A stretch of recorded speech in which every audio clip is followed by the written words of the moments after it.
This is a Headgum podcast.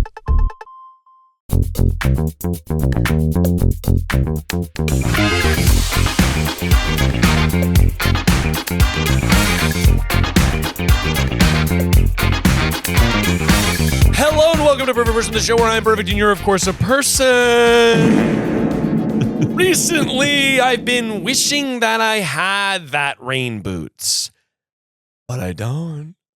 So it sort of has been rainy in LA for the last week and a half. Yes. And I don't have any rain boots, and I had duck boots, but I actually left them in Connecticut last time I was visiting my wife's family, which was years ago. Okay. So I sort of was thinking rain boots would be nice, but I haven't had the gall, haven't had the huevos to order them off of Amazon. Now, what do you think is the hesitancy? Like, do you think it's just like you want to get the right kind? You don't want to... My attitude towards rain boots and changing my windshield wipers is this would make my life way better, but it's going to stop raining at some point. Yeah. And so I've been sort of on the verge. Every time it rains, I go, fuck, I got to change my windshield wipers. They suck. Like, they're like rotting, like dilapidated. Like, they're making the smearing worse. And I'm like, I need to change something. But then it stops raining a day later. And I'm like, I guess I don't need to do that. Yeah, and then it doesn't rain for like 8 months. Yeah, and I'm like, that's fine. I'll just live with that for a day. Yeah. But obviously, I'm on the show with Patrick Noth. Okay.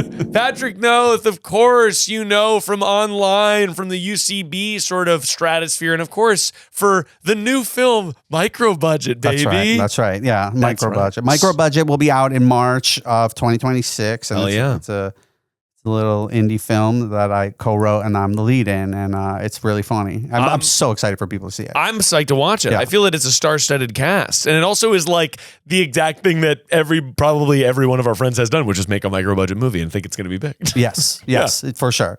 Yeah, and we happen to get like really great people in it. And Yeah, it's just absolutely. It's very exciting. When did you get to shoot it? We shot it in March of 2023, which is when I moved out here. Yeah, to LA, and then it did festivals for a while, and now it's going to get released or distributed. Baby. Yeah, it's huge. It's huge. It's huge. It's going to be a mega. It's going to be a mega giant. It's going to be huge, and so I like just telling people it's going to be fucking. It's going to be huge. It's going to be huge. It's going to be fucking big. I'm doing Fallon and Seth. Gonna do Fallon and Seth in one because they're in the same building, obviously. Yeah. So I'm trying to work out a date where they can see me at the same time. Yeah, and they're competing for my schedule. Yeah, which I like. Yeah, but obviously, you also important lore. You were my improv teacher. Yes. Do you remember what? I don't remember what improv class that even was. Was it an academy class? Did you? Oh, so because I feel like I could be wrong about this. Yeah, please. But I feel like it could have been a 101. Is that possible? It wasn't 101. It wasn't 101. I had Keisha Zoller for 101. Okay. Somebody else. I had Zach Willis at one point. I almost feel that you were my 301 and or academy teacher. Okay. I literally remember. I remember you being. I'm going to compliment you. Holy shit! I remember you being. It was tough. It was like you were a hard student because you were funny, and sometimes where you're like you could just be funny. Right. And you just got to go like, okay, I get it that you are. You can just make people laugh. Like, I get that. Sure, yeah. But it's just like you also have to do this other thing. It's ultimately unhelpful for you to just be funny over there. Like, dude, you have to learn the rules of whatever this is. Yeah.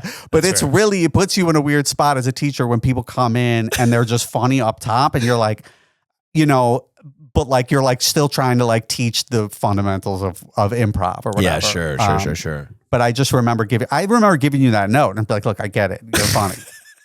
But you gotta fucking get it together. I'm like, man, are you still doing improv these days? Not really, not as much anymore. I fucking miss it. It's been a long time since I've been doing it. Me and my friends do it in the backyard sometimes just for fun. Oh, nice. But I don't feel that I'm tapped into sort of the UCB of it all anymore. Same, yeah. I think when I moved out here, it felt like I would have to get tapped in again. Yeah. And I was just like, you know what? I'm doing other stuff. And it can be such a commitment and it can be such a beautiful thing. Yes. But it is like, it's sort of whole, it can encompass you. Yes. And also I feel like there's just like a whole new scene out here where I'm like, I got to get involved in a new scene. I'm old now, you know. You're not old, please. Thanks. You're 23. Though a cool thing is happening right now in Los Angeles, which You're not old. It's so funny. You're not old. You're 23. How old are you? Please. I don't want to Age say reveal. I'm 46. You look great for 46. Thank you so much. I feel okay. Cool. I'm 32. Not to brag. You look great. But I have 2 kids, so I do feel in a lot of ways I'm sort of punching above my weight. Because wait, do you feel like you're a young dad, or I feel that I'm a young dad. Maybe I'm not. no? You are for 32. Here. Yeah, for Los Angeles. For here, you're a very young dad. I feel that for most of America, probably pretty old. But you know, it's like for entertainment industry, pretty young dad. Yeah. Young D. Yeah, I'm thinking about my friends in the Midwest who I think you would be an old dad. Yeah, for sure. Is that right? I think that's true. I think that for most people, they're just like, okay, people have kids way younger. Yeah. But now Los Angeles, it's like everyone's just sort of, I don't know. There's like something in the water. Yeah. That it sort of is delayed. When you take your kids socially to places, are you a younger dad? Our friend group, we are some of the first people to have kids. It's starting to happen now. My son's like almost 3. Okay. But like when we had our first son, I think that he was born when I was 29. Okay. Yeah, that makes sense. So you were. So I was 29 when he was born, and then I was when I was 28 that my wife got pregnant. So it was sort of like, I was like, all my friends were like, we're just fucking figuring it out. Like, you know, I was the first one in that era for sure. Yeah. Absolutely. Yeah. But Patrick, obviously you're on the show to help the people. But before we do, I need to calibrate your advice via the Perfect Person speed round. Excellent. Everybody knows that I love cash. I like to have it and I like to hold it and I like to spend it maybe a little bit too much. And around the holidays with Black Friday and buying gifties for everybody, I have found that my finances seem to be a struggle bus. And that is why I rely on Rocket Money to make sure that everything is in order, because Rocket Money is a personal finance app that helps you find and cancel your unwanted subscriptions, monitor your spending, and help you lower your bills so you can grow your savings. Rocket Money shows you all your expenses in one place, including subscriptions you forgot about. If you see a subscription you no longer want, Rocket Money is going to help you cancel that. Rocket Money has personally saved me lots of cash by telling me, hey Miles, guess what? That subscription free trial you tried to get into a while ago that's now charging you monthly is actually got to go.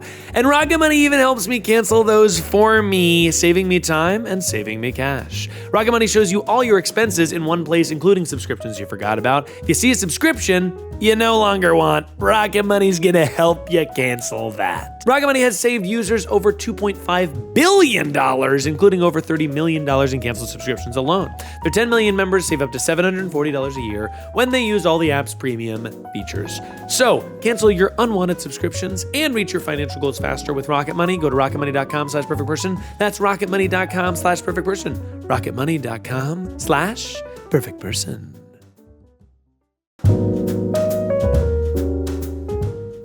When I first started this podcast or first started my coffee company, I was all alone on a ship of business with no idea how to freaking paddle. And luckily, I found Shopify to help me ease my woes and take each wave on my ship of business. Whoa, I'm surfing the waves now. I'm knowing exactly what it is and what to do because I found a tool that saves me time and effort, and that tool is Shopify. Shopify is the commerce platform behind millions of businesses around the world and 10% of all e-commerce in the US, from household names like Mattel and Gymshark to brands just getting started, like my coffee company, Perfect Person Coffee Co. Get started with your own design studio with hundreds of ready-to-use templates. Shopify helps you build a beautiful online store to match your brand style. Get the word out like you have a marketing team behind you. Easily create email and social media campaigns wherever your customers are scrolling or strolling. And best yet, Shopify is your commerce expert with world-class expertise in everything from managing inventory to international shipping to processing returns and beyond. And as someone that uses Shopify to make my coffee company happen, I highly recommend it. I think it's super user-friendly, and I like that the tools scale with you as you grow. So it helps you kind of get in and onboard, and it also will be sustainable if you happen to have a ton of orders overnight. It is very good for that too. So turn your big business idea into cash with Shopify on your side. Sign up for your $1 per month trial period and start selling today at shopify.com/perfectperson. Go to shopify.com/perfectperson, shopify.com/perfectperson. So I've assembled really a list of questions here that are going to sort of tickle your appetite. Okay. and sort of flex your advice-giving muscles. Okay, let's do it. Oh, and here's what this is a thought that I lost. I had a thought earlier that I lost. Oh, improv. I think a cool thing is happening actually in Los Angeles right now where the improv community and the internet like virality sphere with Dropout and Smosh and like all these cool internet companies is merging into one thing, and people are seeing YouTube videos and going to improv shows to see those people. And I think that's really cool. That's amazing. Yeah. And that is genuinely cool. And I still like will drop in and do some improv here and there. With some of my old buds or whatever. But But yeah, that is very cool. It's very cool to see people also that you came up with or taught. Yeah. Like just killing it. Yeah, sure. You know? Yeah. Explode. And the mega. Yeah. That's what you said before. They're huge. And just like the movie. They're huge. The movie's going to be huge. It's huge. Okay, Perfect Person Speed Run starts now. Perfect song. Axis Bold as Love by Jimi Hendrix. Ooh, gorgeous. Perfect movie to rewatch. Children of Men. Oh, depressing movie to rewatch. But it's so good. Like there's just so many really good cinematic things about it where you can rewatch it. Yeah, I have a lot of Pixar too. I think you can watch Pixar over and over again. I was rewatching because like my son's old enough now where like we just watched Monsters Inc. for the first time. Oh, Monsters Inc. is a banger. It's so good. Toy Story is good, but Woody is such a little dick. He's such an asshole. It's crazy. I gotta watch it again because I don't remember him being a dick. No, he's not. No, I didn't either. I was watching. I was like, "Dang, this guy sucks." Like the whole aspect of the movie is that he pushes Buzz Lightyear out the window accidentally, and everyone's like, "Fuck you," and then he has to go find him. And it's like, and he's like really a dick in the movie, and everyone else likes Buzz Lightyear except for him. And I'm like, it's like one of those movies from the '90s you watch about. You're like, he's a real piece of shit. He's fucking misogynist, Woody. Oh my god! It's like you watch a romantic comedy from the '90s, and you're like, I think this flirting is assault. Yeah, and it's like, oh my god. Perfect sandwich. Oh boy, a BLT. Really? You don't see a BLT in the wild that much. You don't. No, but it's like it's a homemade thing, and it's a staple, and it's reliable. Mayo and it's on delicious. that? Mayo on that? Oh yeah, of course. Oh, yeah, you're popping mayo. What else? What else would you do? It's a good point. When I think of a BLT, honestly, I want a BLT right now. I'm thinking juicy tomato, crunchy little iceberg, right? For sure. Slather on that mayo. Slather on the mayo. Yeah. Put a little bit of a cracked pepper on the tomato. Oh my god, I'm so hungry. You know what I mean? It is lunchtime, by the way. Perfect fish. Man, I love a smoked whitefish. And so you went to eat, which I really like. Yeah, we were talking about hungry. We're so hungry. Perfect fish of the ocean. You smoked whitefish? Oh fuck yeah! I could do an ocean one. Yeah, you want to do ocean? Perfect fish, just in the ocean. Yeah, one of those whitefish. I would eat it. I would fucking eat that shit. Perfect mammal to become if you were transformed Animorph style. I think you gotta go. Yeah, here we go. You know what? You gotta go like rich person's dog. You want to be like a Kardashian I want dog? to be taken care of, dude. I gotta be honest. If I become a Kardashian dog, you can kill me. No, I don't want like a rich person who carries me around. I want like a rich, like woodsy, a woodsy guy, like a lumberjack, but he's hot and rich. Yeah, I want a fucking ripped, ripped fucking bust rancher, really hot rancher, and he's like, "Come here, dog." He's scratching you really good. Oh, that would be a good life, and you're running around, fucking eating bison steaks. Yeah, that's nice. I want Gaston to be my owner. Yeah, you want to be Wolverine's dog. Yeah, exactly. That's really nice. Perfect birthday. I don't understand the question. And that's honestly fine. Yeah.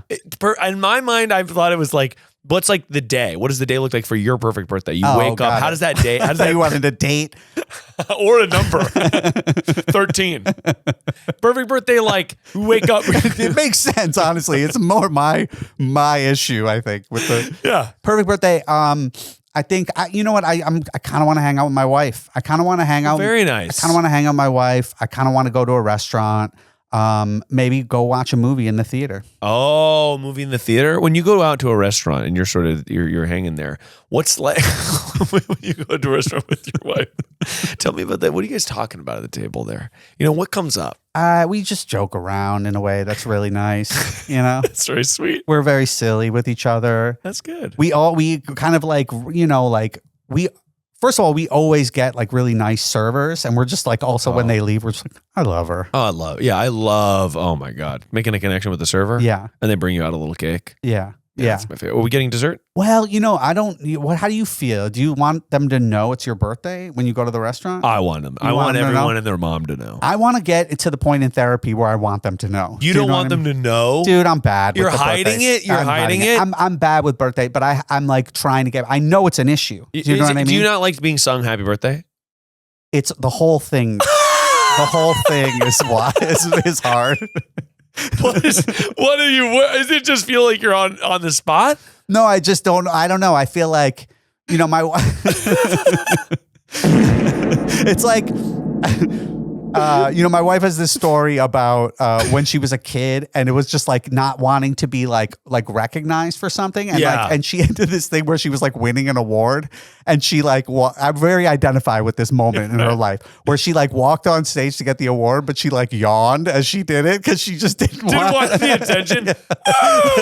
Yeah, right. You just don't want people to like think that you think you're hot or something. Yeah, but it's crazy, Yeah, right. It's not like you should want that. Yeah, you don't want like somebody in the back to go like, "Wow, this guy's acting like it's his birthday." Get a load of birthday guy. Yeah. Wow, we're all supposed to bend over backwards for the birthday. We get it. It's your birthday. It's so funny. Perfect soap fragrance. I like a Scottish sort of like woodsy musk. Oh yeah. By the way, what I mean? I love going into people's bathrooms. Yeah. Invited. And taking a shit. Yeah, taking a shit. Hide in the shower. No, I love like when I go over to someone's house and I'm just like, what soap did they put out for me to consume? Yeah. Like what did they think was going to smell good for me? We put out a good one. You put out, what are we talking, Aesop? Aesop. Oh, you're putting out Aesop soap? We put out Aesop, Oh, this movie is going to be huge. I'm glad you guessed. It's going to be better be huge because those are expensive. Dude, I'm banking on it. Yeah, I've been stocking the Aesop soap hoping the movie hits big. It's the first stop. It honestly is. Yeah. I will say, I think that if you did a case study on people that are washing their hands with Aesop, I think that they go on to be more successful. It makes me feel so good. It's on the vision board. It really is. Yeah. Perfect meal you've ever had. I love some like a barbecue, like a smoked barbecue. Oh yeah. Spot. I would get, man, there's so many in contention. I forget the name of the place. It was in Birmingham. Ooh. It was crazy. Man, I can't. You know what? You'll have to do like a follow up on this. Do text on the screen. Text me about it later. Text pops up. And finally, perfect, awesome, non-celebrity guy you can shout out. Just somebody from your life. Perfect, awesome, non-celebrity. It could be like the guy at your freaking bodega. Man, I love my neighbor, Jack. Shout out. Shout out to my neighbor, Jack. Big shout out to Jack. What's Jack's vibe? What's he like? He's just, well, first of all, he owns our house too. So he's my landlord. Sorry. And shout out to my landlord. Shout out to my landlord. And I'm way behind on rent. No, he's so we gotta shout him out. No, but he's just, him and his wife are like the nicest. Like here's the thing about them. You've rented. Sure. And first of all, they're very nice. And then on top of that, it's the first home that they've owned. Oh. And they really care so much about being a good landlord. Oh, that's important. Which is the opposite of the experience that you normally have. Yeah. And he loves baseball. He's just like, a great guy. He loves baseball. He loves baseball. He loves baseball so much. And that's what makes him a great guy. But no, I will say like that it does matter because I've been continually receiving texts from my apartment in Bushwick that thinks I still live there because it's a giant megacorp that just has my name on a form. And I'm fairly certain that the people who live there now still pay their rent using my friend's email. Oh, hang on, light went out. It was a year-long lease and we didn't re-sign. Okay, good. And so I'm not responsible. Okay, good. I can't be liable. This was like a decade ago. Yeah. But they have never, they clearly have never had anybody re-sign. Yeah. And I lived there and then I moved out and it was a year-long lease and then they just kept recurring whatever. Yeah. So you're still getting the emails. But I get the emails that are like, hey guys, the pipes are frozen. Or like, hey, you're behind on rent actually. And then they pay it. And then they're like, okay, you're all good. But it's like, I'm not getting these emails. So you're invested in their financial situation. I'm figuring, I honestly, new tenants. I do want to stop by. And by the way, this was crazy. I was in New York like 2 years ago. This is probably a decade ago I lived there. I was in New York 2 years ago and I knocked on the door and, at your old place? Yes. Okay. Because again, this is a chain down of like, okay, I moved out. Then my, best friend, he was living there. Yep. And then he moved out and replaced himself with somebody. So then those people replaced themselves with somebody else, but they're still using his email to pay the thing. So they've never all moved out all at once. And I knocked on the door and was like, I think I have a couple things in the closet. No. And they did have them. And it was a guy I had never known before. What was in the closet? It was like, I had this, honestly, the clock right behind you. This darkroom timer. Oh, you got to get that. The darkroom timer. And then I had like a coat and like another coat. And they were just like, yeah, come on in. And that's insane. It was super crazy. Yeah. But I just was like, I'm never going to get this shit unless I knock on the door. Wow. That's amazing to me that it switched hands so many times and your stuff was still in the closet. Yeah, it's just like a New York apartment. Like they just never. And I don't think the rent's been going up. Yeah. We did have rats and stuff though. Yeah. But we figured it out. Young folks, I imagine. Yeah. Oh, I was 22 when I lived there. So it's like, young people keep coming and moving to Bushwick. New York City, in some ways, is sort of test the limits of what you're willing to do. But you have passed the speed round. Yes. It is time to take to the phone lines and answer the calls. But before we do, if you like the show, then you should rate and subscribe it on every single platform so you don't miss a single episode. And you can subscribe to our free newsletter available on Patreon, where you get updates and little articles and stuff from me every single Monday. And if you love the show, then join us on Patreon. You can get the ad-free extended version of every single episode, including this one, as well as bonus episodes every single Friday, where I call back people from the show and I get their updates. And also the live episodes are on there and twists on the format. So head on over there, patreon.com/perfectperson. If you love the show and you want some of that, good. You want more of that. But until then, Patrick, it's time we answer the call. Hi, Miles. My coworker has accused me of attempting to run her over, which I don't think that I did. This is further complicated by the fact that I think it may actually have been my identical twin sister who did this. Wow. The vibes are bad, and I don't know how to proceed. There's an evil twin. There's an evil twin involved. What the strangest part about that is, I don't think I did it. I don't think it was me, but maybe. Holy shit. Oh my gosh. Hello, you've called Perfect Person. I'm here to call you back. I'm here with Patrick Noth. Hello. Patrick, can I please have a fake name for this person? Bon.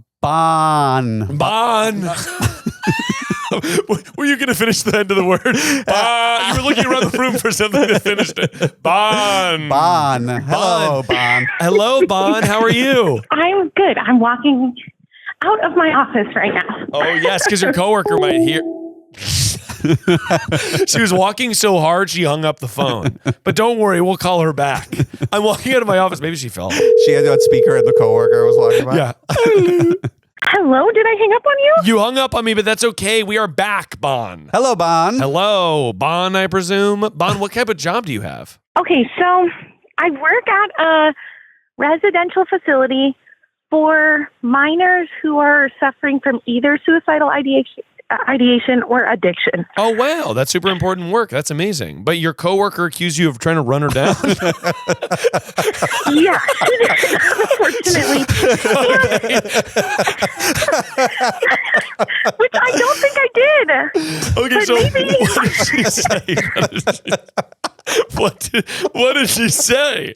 What happened? Okay, so she's new, and people come and go a lot. So I don't usually speak to the new people because I don't know what they're saying. Okay. But I saw her when I walked in, and I was like, oh, I'll be nice today. I'm in a good mood. So I was like, good morning. How are you? And she was like, do you drive a white car? I was like, yes. Oh. She was like, so then you just tried to hit me. Oh, I was like, oh my God. That's so aggressive. It was so aggressive. And I was like, oh my gosh, I don't think I did. Are you sure? And she was like, no, it was you. And we sort of went back and forth for a second. I was like, I'm so sorry if that happened. And she's like, mm-hmm. I was like, I really didn't mean to, and I didn't see you. Where were you at? And she's like, I was on the road walking. And I was like, okay, well, what? I kind of did not know what to do, but I just kept apologizing. And she's like, mm-hmm. And now I kind of was hoping she would quit, but now every time I walk by her, she is making, she's always making mean faces at me. And yeah. Do you remember? Okay, so she said she was walking on the sidewalk, and then someone tried to run. No, I believe she said I was walking on the road. And someone tried to run her down? Yes, and here's the thing. I don't think it could have been me because, well, I feel like I would have noticed if I almost killed someone. But also, there was one car directly in front of me and one car directly behind me. So in order for that to have been me, she would have had to cross between my car and the car directly in front of me while we were driving. Okay, so can I ask a question? You know where she thinks that you ran her down. Is that right? Because you're saying there was a car in front of me, there was a car behind me, and so you have an idea of when this may have occurred? Yes, because she said she was walking around the corner. So there's like basically we're the only people out here. Got it. Yeah, so I know the corner she was walking around. The other weird part is I parked my car that morning and I was sitting in it and I saw her get out of another car and go inside. And then I walked inside and she was like, hey, did you just try to run me over? So did she get in a car after she was walking? That makes no sense.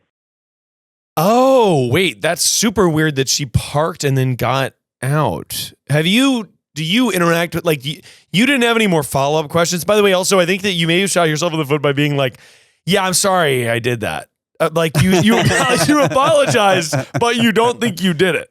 Were you worried that you just sort of didn't see someone on the side of the road and you just kind of like drove too close to them?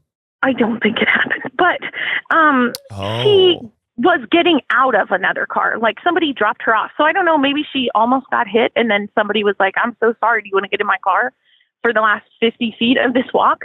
But I didn't say I'm sorry. I said, I'm sorry that happened to you. Okay. I didn't say I'm sorry that. Yeah. And then I did ask several questions like, are you sure around what time did this happen? Like, I don't think that was me. And she's like, no, it was you. And I was like, no, I'm pretty sure that wasn't me because, there was a car in front of me and she was like, it was you. I saw you. Oh my God. Wow. Well, okay. So talk to me about your twin sister. Yeah. So unfortunately, I work the day shift. No way. My twin. Yeah. Your twin sister works the night shift? Yes. And we are identical. And unfortunately, we drive the exact same make and model of car and the same color. That's just crazy. So I'm coming in, she's leaving. Okay. So obviously it was your sister, right? Because that's so crazy. And also your sister was leaving the parking lot. So it's like that. There's a much more likelihood that happened with your sister. And why do you guys drive the same color a car? That feels totally ridiculous. It's the cheapest car we could find. She bought her car years before me. They're both 20 years old Ford Focuses. But I bought my car like 5 years after her or something. Okay. And it's still the cheapest car. Okay. So she had a 20-year-old Ford Focus, 15-year-old Ford Focus, and you were like, I'm going to get the same year 5 years later? Yeah. Hey. It feels like too old of a car. Yeah. Well, her car, it's holding up pretty well. Okay. So I thought, smart. If I'm going to get a used car, and I didn't know it would be the same color also when I picked it and then went to the lot, and then it was. Anyway. I honestly it wasn't on purpose. I feel that, okay, so you can't tell her that it was your twin because she's not going to believe you. It seems like a lie. I have a twin that drives the exact same car. It's such a fake thing. Like, it's crazy that that's your life, but I do think that that's like, if you get arrested for a crime and you're like, no, I have a twin sister who drives the same car, they're going to be like, no, you fucking don't. That's crazy. You need to show that you have a twin. Yeah. Maybe a group photo of you two in your two different cars. Because your twin is not going to work with this person, right? Great question. There's sometimes people like don't show up or something. So someone might end up staying longer.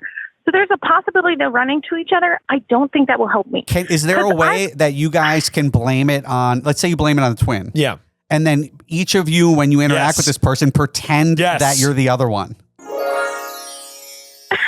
So that way, you never have to meet the twin. The twin, the quote unquote twin, doesn't have to meet this person who we need a fake name for this person who almost got hit by a car. Knob. Knob. We need Bon and Knob. We need Knob. Knob can never be the wiser. Okay? So your twin can never has to meet Knob because even when your twin does meet Knob, your twin is Bon. Okay. If they pass each other, it might be worse for me because I've had coworkers who worked here for a month and then only realize I have a twin after many months and say like, oh, I just thought you're like meaner at nighttime. So she like maybe isn't making as many friends. Oh, mostly because she has to say no to a lot of people. But so your twin is mean? Yeah. Your twin definitely did this, by the way.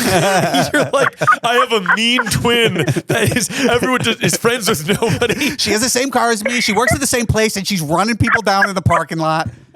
This is what you should have called about. By the way, you have an evil twin. You literally have an evil twin. You need to get a different haircut and dye your hair. You can't be being mistaken for your twin. You're like, she says no to people a lot. She doesn't. I mean, what do you think that your twin is a sort of somebody who would maybe run somebody down in their car? Well, I did bring this up to her, and she couldn't stop laughing and said that was definitely me, I'm sure of it. She's evil. She's an evil twin. I can't believe this. That was me. Yes, you're right. I don't have any friends at work. If you're trying to track down the perfect gift for your loved ones, then I have found it for you. That's right. Aura Frames is the answer to every gifting moment that you run into in the holidays. Because guess what everyone wants to see? Moments from your life, your memories on their walls. And Aura Frames has got you covered. Because Aura Frames are the digital frame your photos deserve, especially if you've got parents that are looking for a gift, or really anyone in your life that you want to like extend your memories to and make them feel like they are a part of your life. My parents live in North Carolina, which is super far away, and they come to visit, and that's wonderful. But when they're in North Carolina, they have their Aura Frame right up in their hallway, and we can easily upload photos to a shared album that populates on the Aura Frame so that they can see like current photos of my kid. It's super, super easy. My parents are able to set it up with no problems, and there's a gift box included. With every frame comes packaged in a premium gift box with no price tag. So don't wait. Win the holidays now with Aura Frames. For a limited time, save on the perfect gift by visiting auraframes.com to get $35 off Aura's best-selling Carver Matte frames, named #1 by Wirecutter by using promo code PerfectPerson at checkout. That's auraframes.com, promo code PerfectPerson. This deal is exclusive to listeners, and frames are selling out fast, so order yours now to get it in time for the holidays. Support this show by mentioning us at checkout. Terms and conditions apply.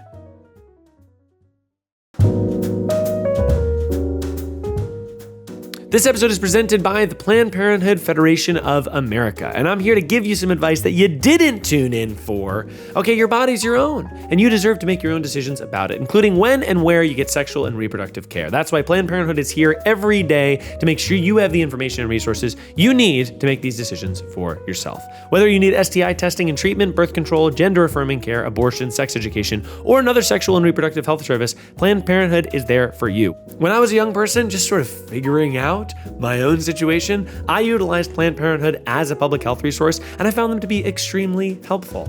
Across the country, lawmakers are using every play in the book to attack Planned Parenthood and enforce their personal beliefs on everyone. They're blocking access to essential health care, trying to deny people birth control, and promoting abstinence only until marriage programs. The attacks to our health care, the attacks to our basic rights, they just don't stop. But you know what else doesn't stop? Planned Parenthood. The amazing staff and volunteers at Planned Parenthood health centers across the country do whatever they can to help more than 2 million annual patients get high-quality, affordable care, even as some people in power try to stop them. Supporters like you power this work. So donate to support Planned Parenthood now at plannedparenthood.org/defend. That's plannedparenthood.org/defend. Highly recommend that you check them out and donate if you can.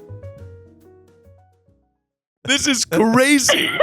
I can't believe this. Okay, so yeah, I think you have to just make this person aware, because obviously you don't want to get the flag from your coworker, and also this person like who's new at work, by the way, you better show a lot of respect to the people who have been there for a while. Because I feel that if this happened to me and I like almost got hit by a car or whatever, I'd be like, oh, was that you or whatever in the parking lot? And they'd be like, oh yeah. And be like, oh, I don't think you saw, but you clipped kind of close to me, right? I would never be like, you almost hit me with my car. I would never do that. It's so crazy. Yeah, and also to be angry about it, because it could have been an accident. Yeah. Unless your twin was just like had venom in her eyes. Yeah. Wide-eyed, gun in the engine.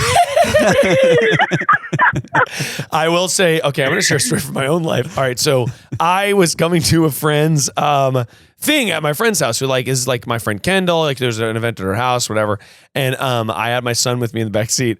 I'm going to pull into a parking spot on the street, and the street has like this parking spot. It's right there, and so I kind of go for a reverse. Like, I kind of turn around so I can back into the spot. Yeah. And as I'm about to back into the spot, Okay, if you're the guy who I'm talking about in this, know that now the beef is squashed, but it was really funny, so I have to talk about it. Blue Mustang steals my parking spot. Sees that I'm gonna make a thing, right? Right, from behind, scoops in, right? And then I'm like, what the fuck? I'm like, does this guy just steal my parking spot? Whatever. And so I have my son in the car. I'm just like, and I kind of like have my brake lights, or my reverse lights are on, and I look back. And this person's looking at their phone. They know that I'm right. Right. So then I'm like, okay, I get. So then I pull my car around, right? So then I'm like eye to eye with the driver. This is your identical twin who has a Mustang, right? This is my identical twin.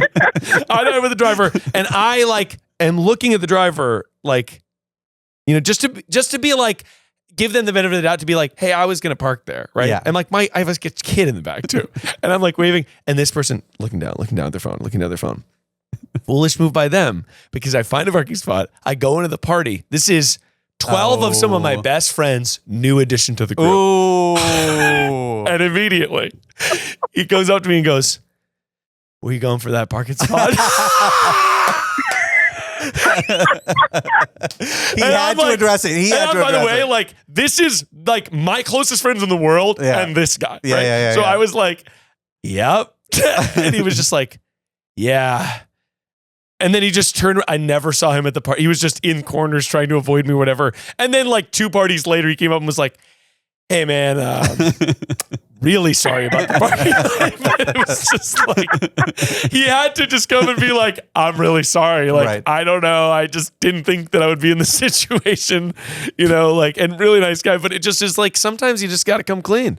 Let me tell you something about that guy. Yeah. If he had a twin. That's right. He could have been like, "Hey, here's a picture of my Mustang twin." And I would have been like, "Oh, not you." Yeah. I would have been like, perfect, right? Yeah. So I think that in your world, Bon, you need to take a picture of you and your twin to show that you have a twin.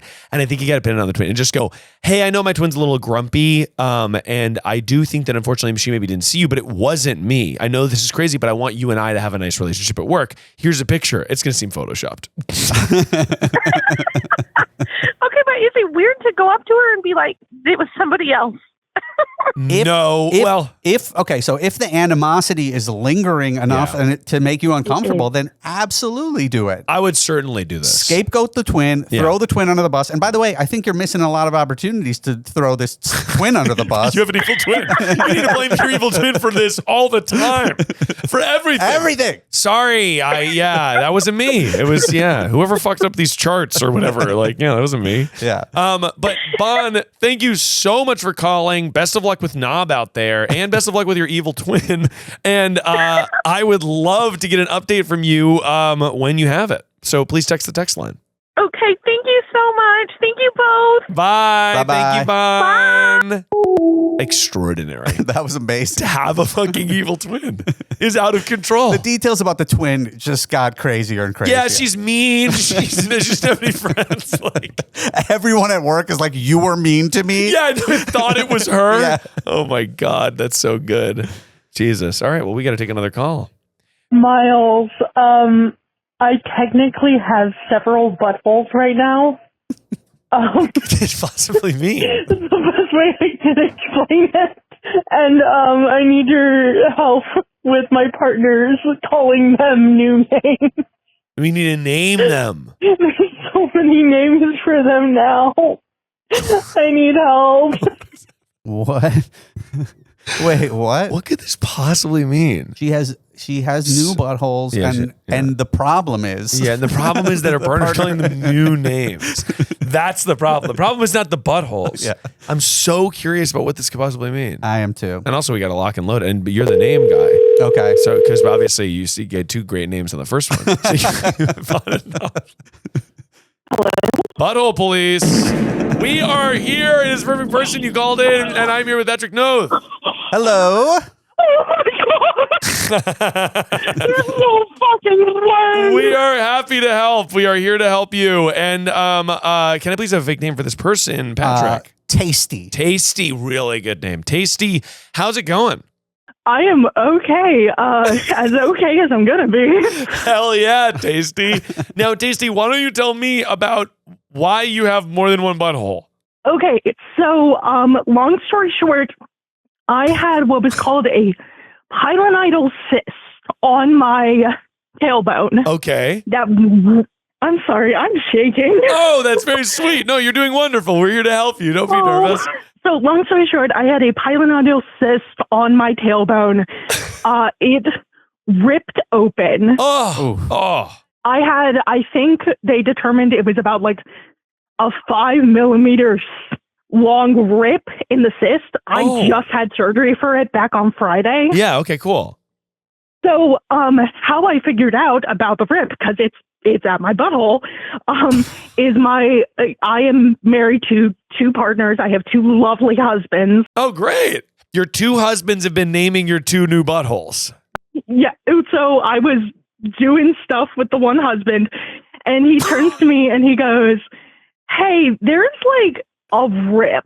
And I'm like, "What do you mean there's a rip?" And he's like, "There's like a hole above your butthole." And so he takes a picture. At that point, it was maybe like half a centimeter big. Like it was pretty small. And so he's like, "Oh, it's second butthole." That's incredible. Okay, so both partners started deeming it second butthole. Yeah, that's okay. awesome. Yeah. I have a question. I have a logistical question. So do you live with both of your husbands you don't live with both of your husbands? I just live with the one, and then the other one has his own apartment. That's so interesting. I mean, I've heard of many polycules before, but I don't know that I've heard of many people that are married to 2 people. That's fascinating.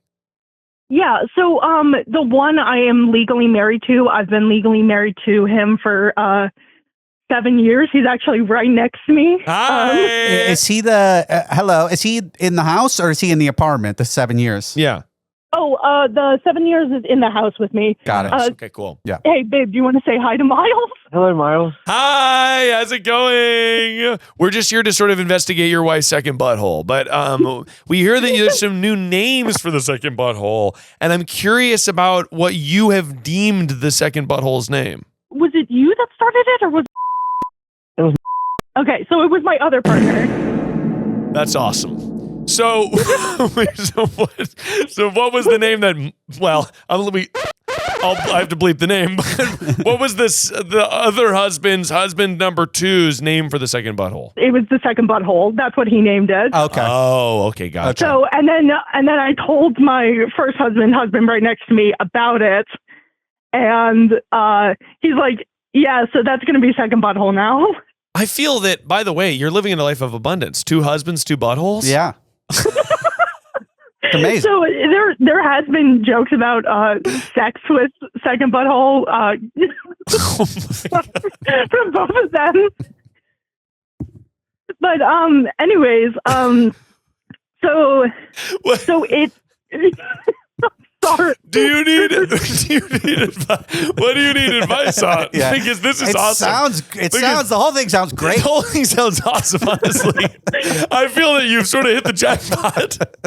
Leading up to the surgery, during the surgery, I had to have a drain put in because, as the doctor said, I am, what was the quote? I am too big on the backside.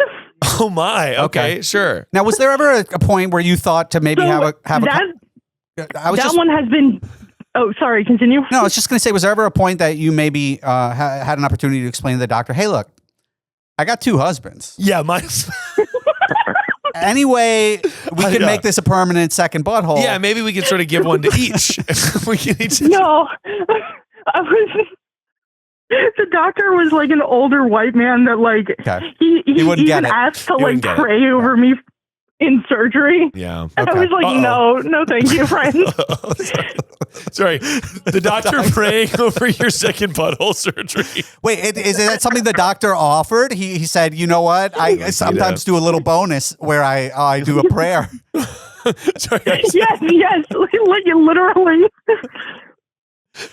That's extraordinary. You can't say no at that point if he's the surgeon. Yeah, by the way, I don't want him to do surgery if he's not going to do a special prayer. He's like, if I don't do it, who knows what might happen? It might go bad. It works every time. Yeah, it helps. Right. It helps every time. They all survive if I do the prayer.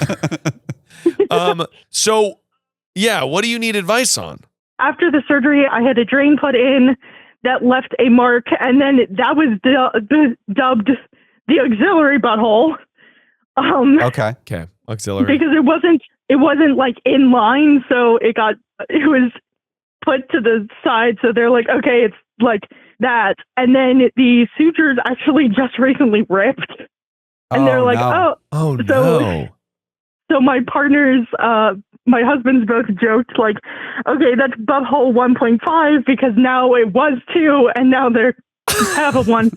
I just need my husband to stop harassing me over this second butthole. Honestly, I got to be honest. Sometimes it sounds like, when people tease, but they actually are trying to give you a compliment. Yeah. Because I think that your husbands both really enjoy your many buttholes.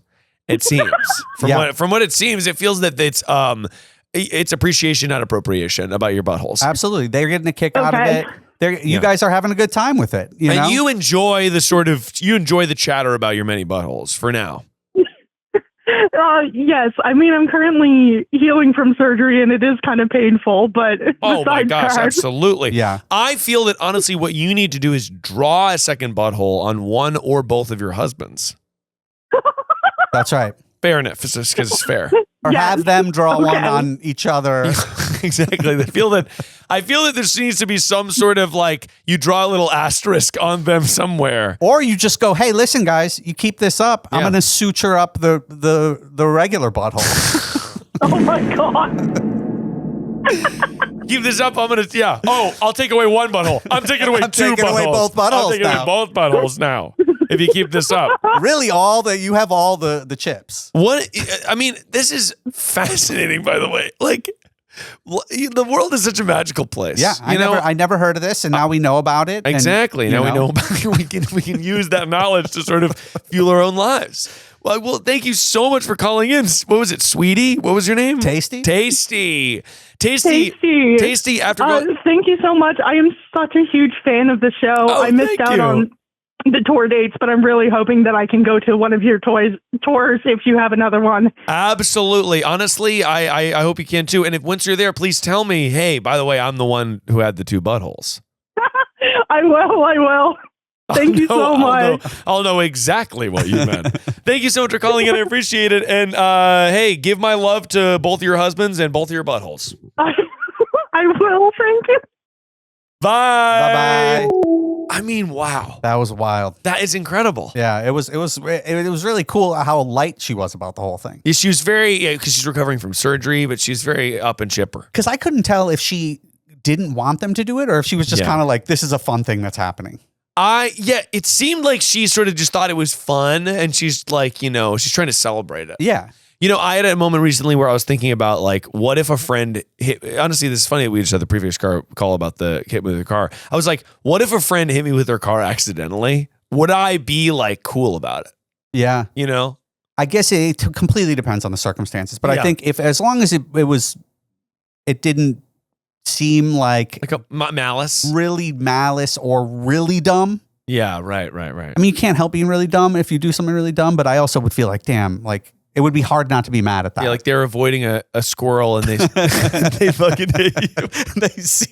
They see you and a squirrel up on the curb and you're like, cute squirrel. And then like I have like in a cast or whatever. Yeah. I was thinking, I'm like, do I make and they come in with the squirrel? Like, and they're like, well, the squirrel's fine.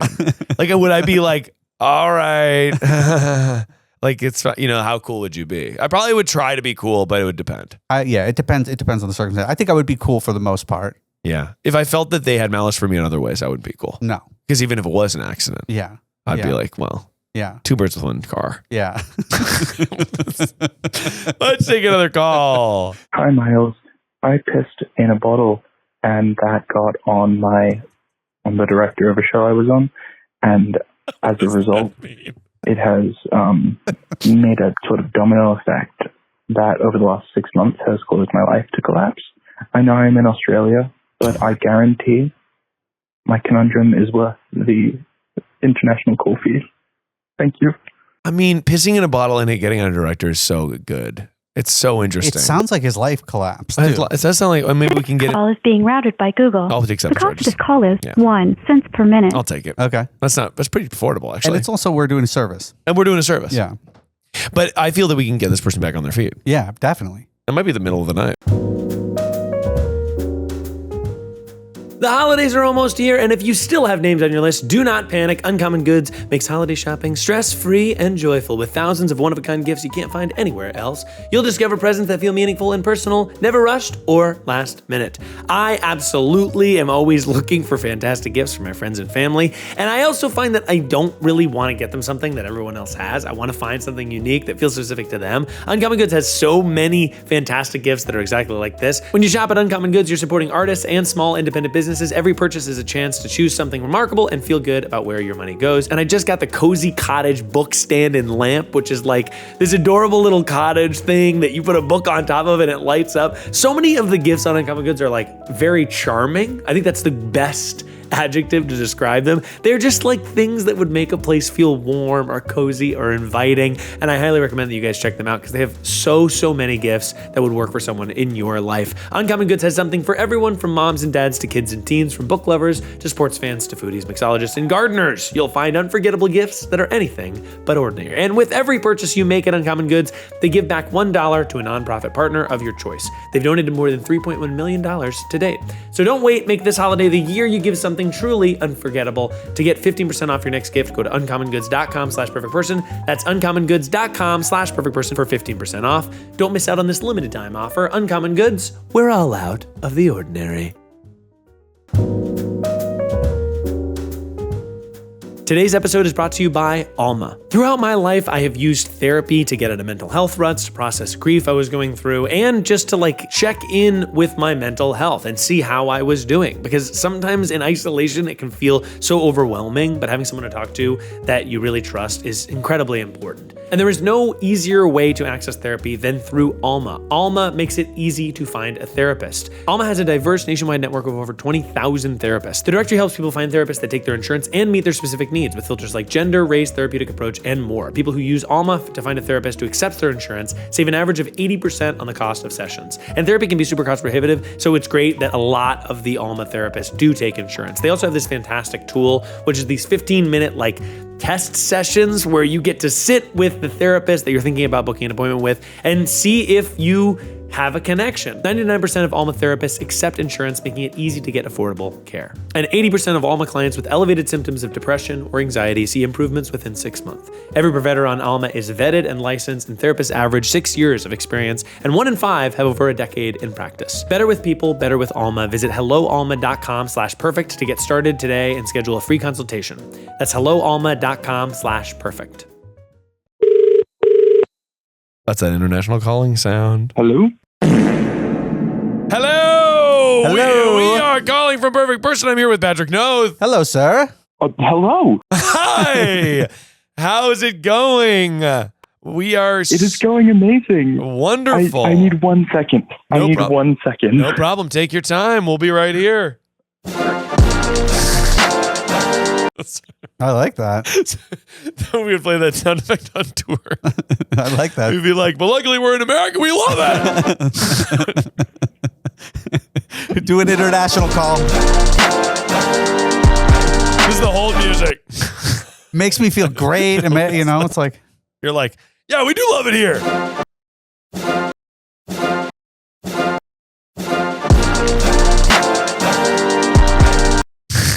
I love that. I'll be right back. Was that for us? So I forgot we were on the phone. I am here. Hi. You can say all this. Oh, wonderful. Okay, beautiful. Are you ready to call or do you still need a second? I am 100% ready to call. Beautiful. Okay, Patrick, can I please have a fake name for this person? Charles. Charles or Charles? Let's do Charles. Charles, that's gorgeous. I like Charles. Charles, why don't you tell me, and you're calling from Australia, right? What part of Australia? I am Melbourne. Melbourne. Nice. Oh, by the way, I love Melbourne. But okay, Beautiful, gorgeous place. But why don't you tell us how you pissed in a bottle that got on a director? Okay. Basically, Jesus Christ. Mild warning, it's 7 a.m. here, and I did an all-nighter. Oh, wow. That's amazing. For reasons linked to the story. So that's great. Basically, I was a composer for a play for my university's internal placement. Okay. Where they get all the students from all the different groups, so they have the acting students, the musical students, put them all together. Fuck you guys, do a show. Sorry, don't want to make you have to censor my swearing. And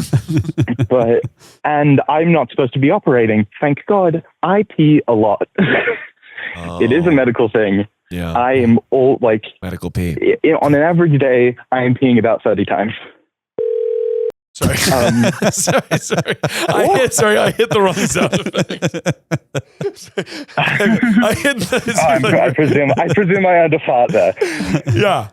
Here we go. Hang on. That's what I meant to hit. I'm sorry. I'm still in shock.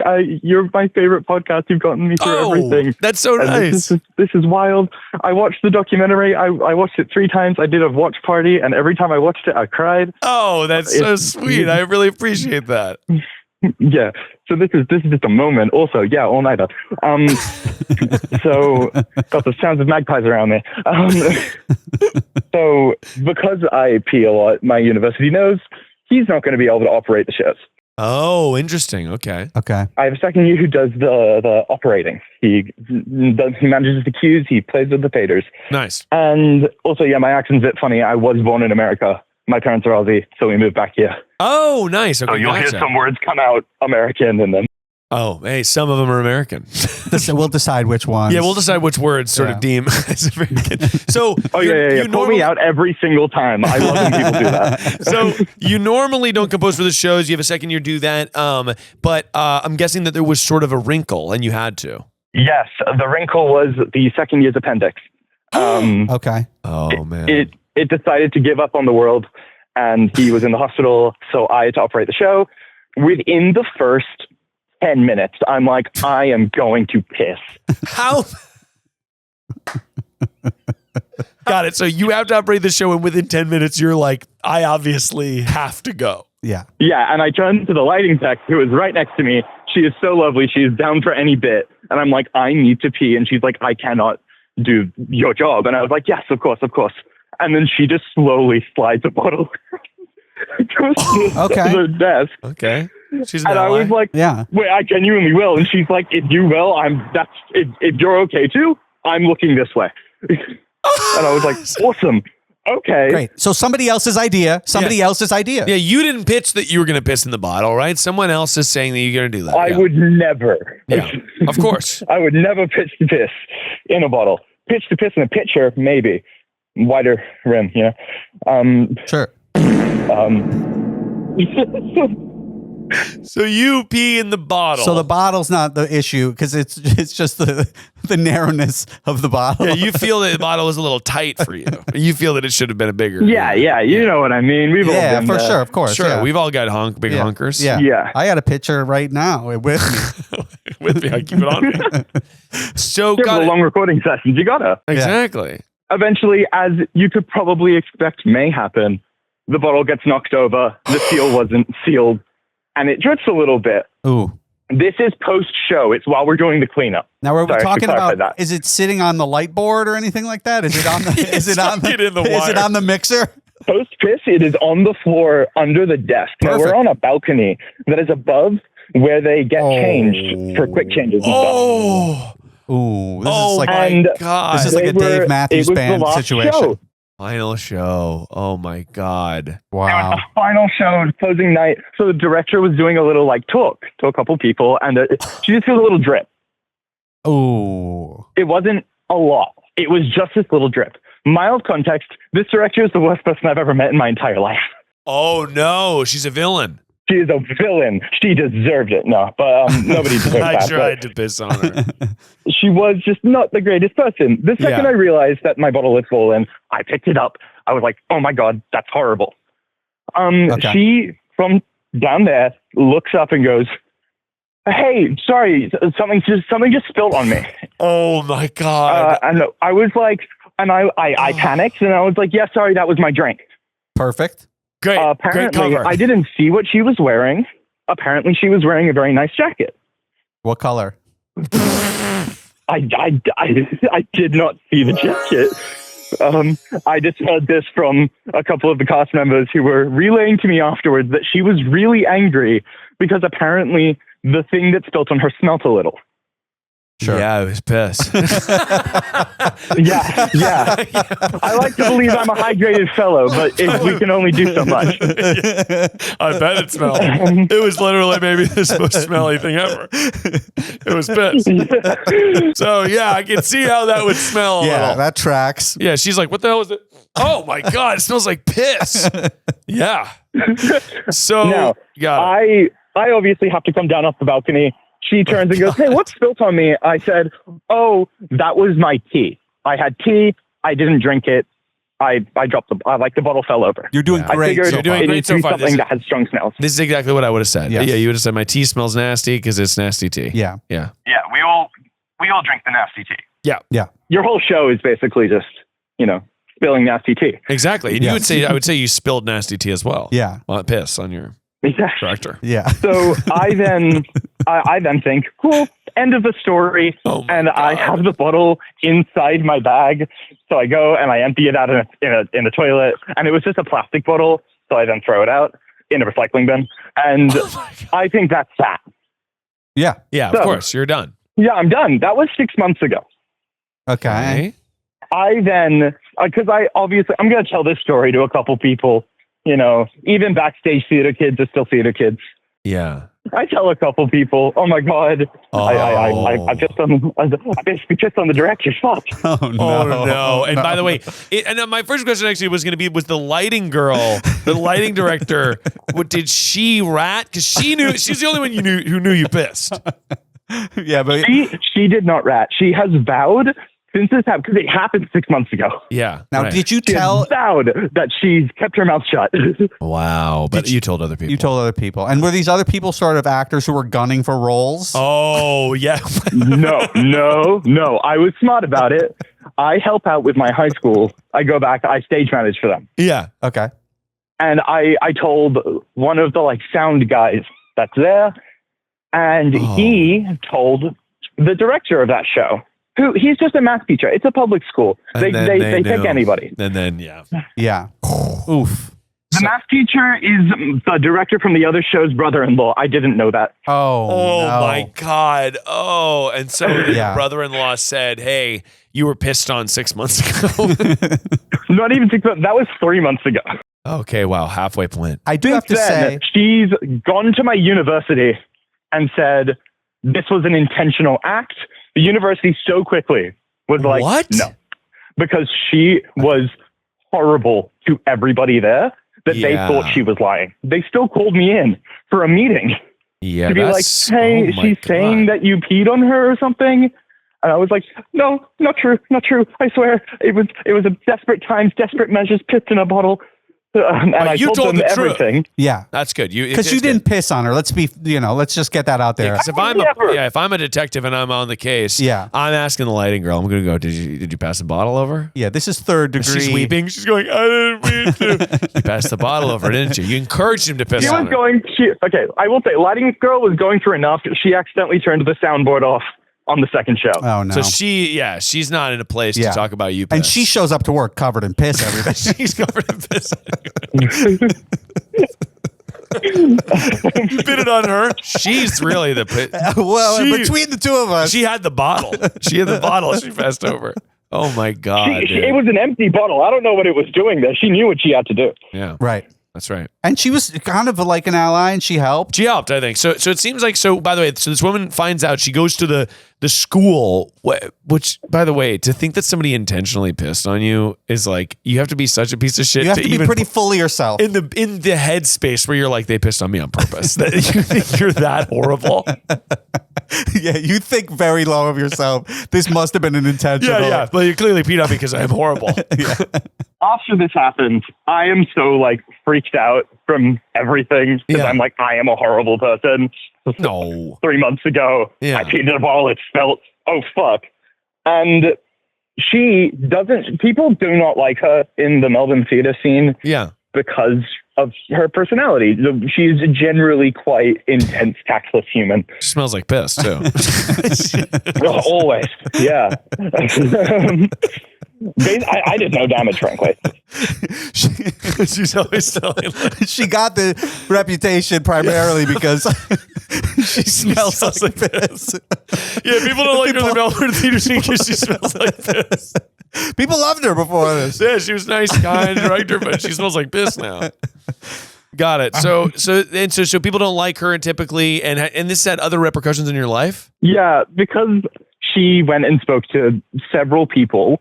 The job that I was initially supposed to do as a sound operator for a decently respected theater contacted me and simply said, "Hey, I don't think this is going to work out." I thought it was just a like logistics thing. Later found out through talking to one of my lecturers that so I was going to be the associate sound designer and then the operator as well, but it was like a 30-minute comedy thing. So I thought I could hold it. So so you think you got turned down for other jobs because this thing has gotten out and it's sort of plaguing your ability to work? You feel that people are out there talking about how you pissed on this girl, this woman. And I'm already, as a default, an anxious guy, as most people are.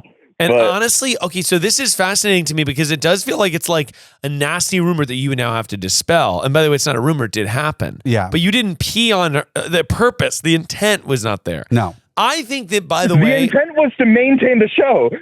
Can you meet up with this woman? Have you talked to this woman since you pissed on her? Other than when she came up to me to like, she had taken off the jacket, by the way. Yeah. And she made some snide remarks that I don't remember about the fact she had to take it off because of my tea. And she like gave me a hug and gave me a Toblerone and was like, "Good on you. You did your job." Oh, and then she went to the university? Which was nice. This was that night. But then literally. After that happened though, like you haven't spoken to her since she went to the university and said that you pissed on her. No, I haven't said a single word. I wouldn't. Yeah. Okay, so this is like, maybe this is playing too in the dangerous zone. But by the way, okay, she's a director. Is she older than you? Dramatically, yes. Okay, so I would go to her. She's in her 60s. I would go to her in her office. I would fucking send her an email. I would whatever.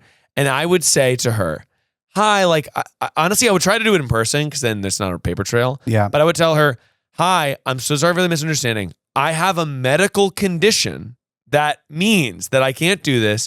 Explain your whole case and then say, "It is very upsetting to me that you are going to try to sabotage my career, telling people that I did something that is completely insane." Yes. When this like unfortunate stream of circumstances led to this happening. I'm so sorry this happening. It is completely embarrassing, right? Yeah. Like put it on yourself. And I would add one more thing. Yeah. And I don't know if this is as good, but I would also just piss on her right after that. Yeah, and I would piss on her right after. And then right when she's not expecting it, piss water balloon to her car. But no, I just am like, I think that if I like, let's say even if I am this evil woman and I'm like going to people's whatever, and then someone's like, "I actually have a medical condition and it's really embarrassing," whatever. Yeah. And then like, I would immediately be mortified and be like, "Oh my God, I can't believe I've done this." Yeah, because then if she did damage, she would be willing, I think, to probably reverse the damage if you come. This is a situation where you have to do an act of contrition and some humility around it, even though you really didn't do anything wrong. Except for my only thing is that if you're going to piss in a bottle, you got to make sure it's sealed up tight. That is what you did wrong. And then maybe not like... Yeah, that is my fault. Yeah. And going around and telling people that it was piss. if something like this happens, you got yeah, no, it's got to be locked up tight. It's got to be locked up tight, just like the piss should have been locked up. Yeah, that makes sense. But I think it's like, but I really would reach out to her because I think the other option is like going to the jobs that are letting you go and being like, well, this woman's nuts, and I feel like that's too much. Like go to the source. That's just not me. Yeah. Go to the source and say, I really, even though you don't, you hate her, just go like, I really respect you as a director. I'm mortified that this happened. I hear that you've been thinking it's intentional. That's not true at all. I think you're really astounding. Lie. I think you're incredible. Lie. And I think you're a wonderful director. Lie. And then I just be like, I'm so embarrassed that you think that and that whatever. Because the only then she's psycho which maybe she is psycho, but I think most people, even if they're crazy, if you are like, go to them most people, if you go to them and are like, I shit myself, they'll try to help you figure it out. They might be like, that is whoa, true. That's crazy. But they'll like take pity on you. Right. And I think that's what you want. Yeah. They want to be a helper more than a victim. Yeah, exactly. Right. Yeah. They don't want to be like, oh my God, can you believe he shit himself? And it's like, they want to be like, okay, oh my God, don't say anything. Just go. Like people more often than not are like going to try to help you out. And she's in the theater, it's the spirit of theater. Yeah. To help somebody who's pissed. Yeah. Yeah.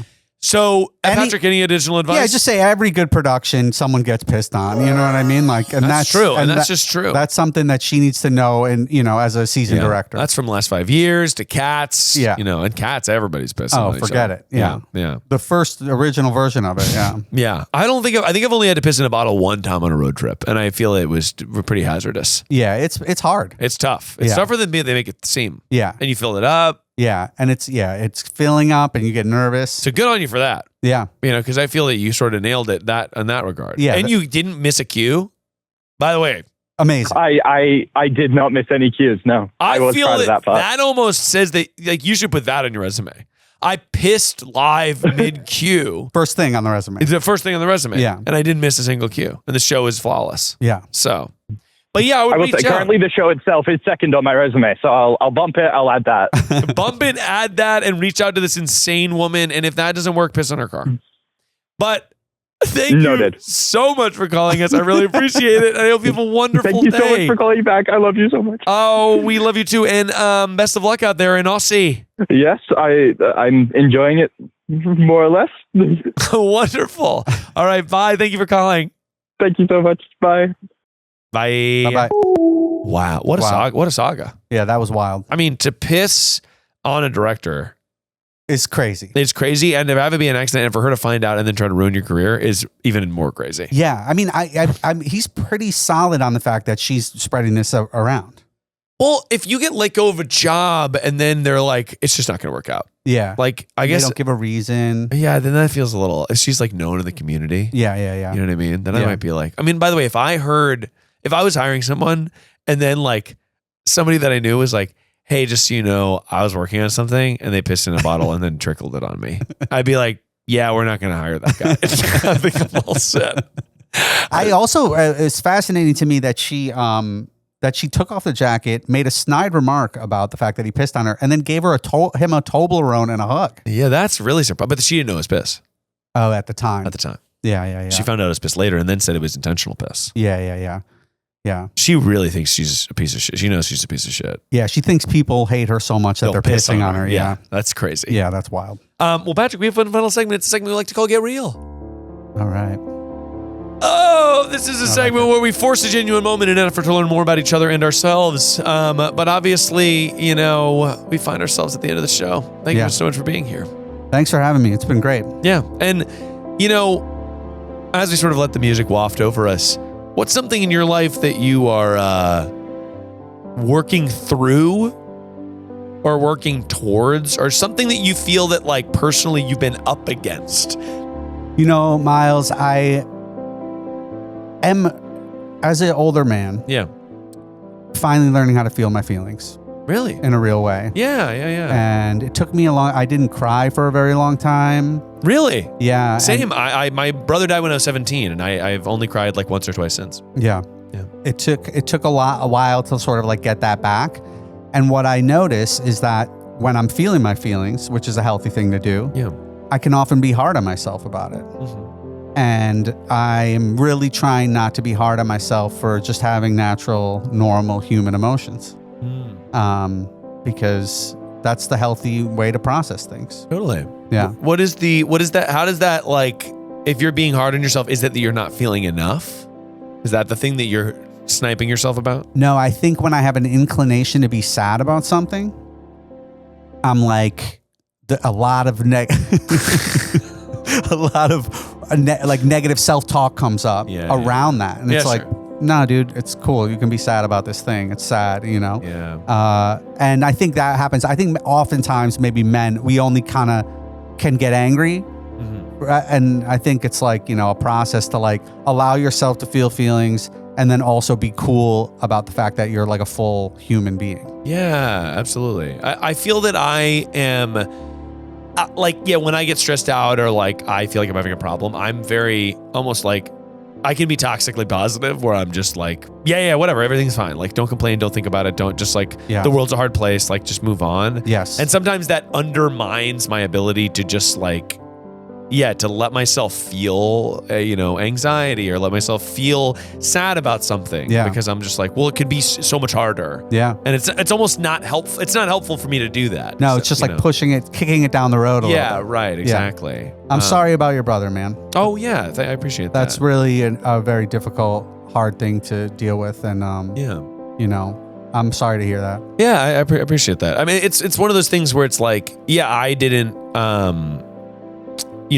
did not cry until my son was born, really, you know? And I think it's because I just, at the time, it's like things are so hard and you kind of numb yourself out in a certain way. Yeah. And then it was just like, oh, nothing could compare to the intensity of that experience. Right. So then, although what's weird would be like when my son was born, my first son was born, I cried and it was like this big emotional thing. It was an intense birth and stuff.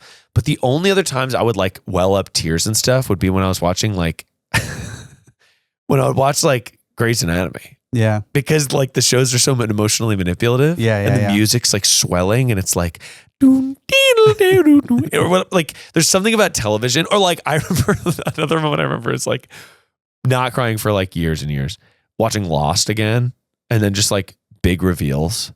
Yeah. Be like, oh my God, there's the hatch. And I'd be like, water, like my eyes. But you don't like kind of like, you're not feeling it, but you're just observing. No, I'm just like, oh. Yeah, that happened to me. Yeah. It's like that feeling of crying. I'm not like emotionally sad or something. You're it's like, just something's going on. Like, what's happening inside of me that I have to Something's happening here. The others.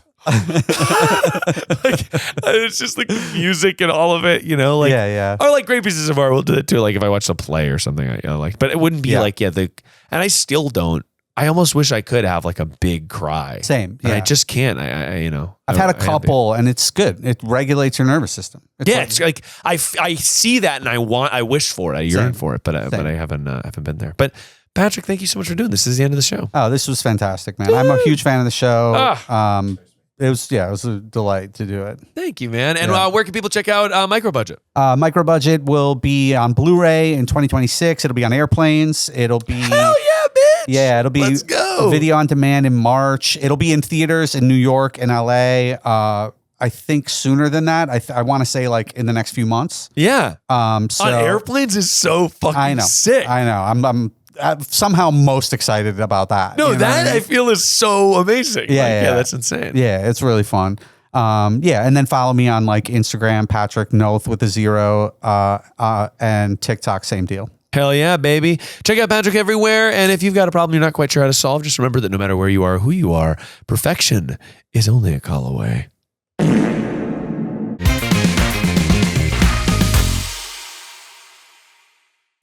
That was a Headgum podcast.